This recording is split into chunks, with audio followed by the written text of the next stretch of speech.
ನಮಸ್ತೆ ಗುರುಗಳೇ. ಗರುಡ ಪುರಾಣ ತುಂಬ ಚೆನ್ನಾಗಿ ಮೂಡ್ ಬರ್ತಾ ಇದೆ ಫಸ್ಟ್ ಥಿಂಗ್. ಆ್ಯಂಡ್ ನಾನಂತೂ ನಿಮ್ಮದು ಫಸ್ಟ್ ಕ್ಲಾಸ್ ಅಟೆಂಡ್ ಮಾಡಿದ್ದು ನಂಗೆ ತುಂಬ ಖುಷಿ ಆಯಿತು.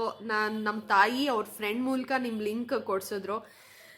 ಒಂದು ದಿನ ಅಟೆಂಡ್ ಮಾಡಿದ್ದಕ್ಕೇನೆ ತುಂಬ ನಾಲೆಡ್ಜ್ ಬಂತು. ಐ ಮೀನ್ ಗೇನ್ ಮಾಡಿಕೊಂಡೆ ಅನ್ನೋ ಒಂದು ಸ್ಯಾಟಿಸ್ಫ್ಯಾಕ್ಷನ್ ನನ್ನಲ್ಲಿದೆ.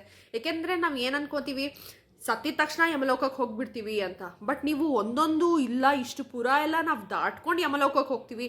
ಆ್ಯಂಡ್ ಅಲ್ಲೂ ನಾವು ಎಷ್ಟೆಲ್ಲ ಕಷ್ಟಪಡಬೇಕು. ಆ್ಯಂಡ್ ಇಲ್ಲಿ ನಾವು ಮಾಡೋ ಶ್ರದ್ಧಾ ಕಾರ್ಯಗಳು ಎಲ್ಲ ಎಷ್ಟು ಇಂಪಾರ್ಟೆಂಟ್ ಆಗಿರುತ್ತೆ ಅಂತ ನೀವು ನನಗೆ ಹೇಳ್ದಾಗ್ಲೇ ನನಗೆ ಗೊತ್ತಾಗಿದ್ದು ಗುರುಗಳೇ. And seriously to be frank with you, it's an eye opener. And ಈಗಂತೂ ಏನಾಗ್ಬಿಟ್ಟಿದೆ, ಈಗ ಮನೇಲಿ ಯಾರೇ ಹೋದ್ರೂ ನಾವೊಂದು ತುಂಬ ದಾನಗಳಿದೆ ಆ್ಯಕ್ಚುಲಿ ಕೊಡಬೇಕು ಅಂದರೆ. ಬಟ್ ಇವಾಗ ಏನಾಗ್ಬಿಟ್ಟಿದೆ ಅಂದರೆ ಎಲ್ಲ ಬರೀ ದುಡ್ಡು ಅವರೇ ದುಡ್ಡು ಕವರ್ಸು ತಂದುಬಿಡ್ತಾರೆ, ನಾವು ಬರೀ ದುಡ್ಡು ಕೊಡೋದು. ಆ್ಯಂಡ್ ಆ ದಾನ ಬದಲಾಗಿ ನಾವು ದುಡ್ಡು ಕೊಟ್ಬಿಡ್ತಾ ಇದ್ದೀವಿ. ಬಟ್ ಆದರೆ ಅದು ಏನೂ ಫ್ರೂಟ್ಫುಲ್ ಇಲ್ಲ ಅಂತ ನಂಗೆ ಆ್ಯಕ್ಚುಲಿ ನೆನ್ನೆನೇ ಗೊತ್ತಾಗಿದ್ದು. ಅದು ಇದ್ರ ಬಗ್ಗೆ ನಂಗೊಂದು ಬೇಗ ಐಡಿಯಾ ಕೂಡ ಇರಲಿಲ್ಲ. ಯಾಕೆಂದರೆ ಮನೇಲೆಲ್ಲ ಹೆಂಗೆ ಪೋಟ್ರೆ ಮಾಡಿಬಿಟ್ಟಿದ್ರು ಅಂದರೆ, ಅದ್ರ ಬಗ್ಗೆ ನಾವು ಓದಬಾರ್ದು, ಆ ಬುಕ್ಸ್ ಮನೇಲಿ ಇಟ್ಕೋಬಾರ್ದು, ಅದರಿಂದ ಶುಭ ಅಲ್ಲ.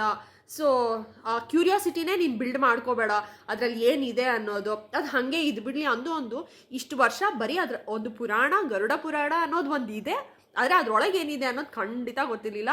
And to be frank, I am so grateful. ನನಗೆ ನಿಮ್ಮದು ಲಿಂಕ್ ಸಿಕ್ತು. ನಾನು ಪೂರಾ ಇದು ಮುಗಿಯೋವರೆಗೂ ನಾನು ಈ ಲಿಂಕಲ್ಲೇ ಇದ್ದು ನಾನು ತುಂಬ ತಿಳ್ಕೋಬೇಕು ಅನ್ನೋ ಒಂದು ಕ್ಯೂರಿಯಾಸಿಟಿಲಿದ್ದೀನಿ. ಥ್ಯಾಂಕ್ ಯು ಸೋ ಮಚ್ ಗುರುಗಳೇ ಫಾರ್ ದ ಆಪರ್ಚುನಿಟಿ.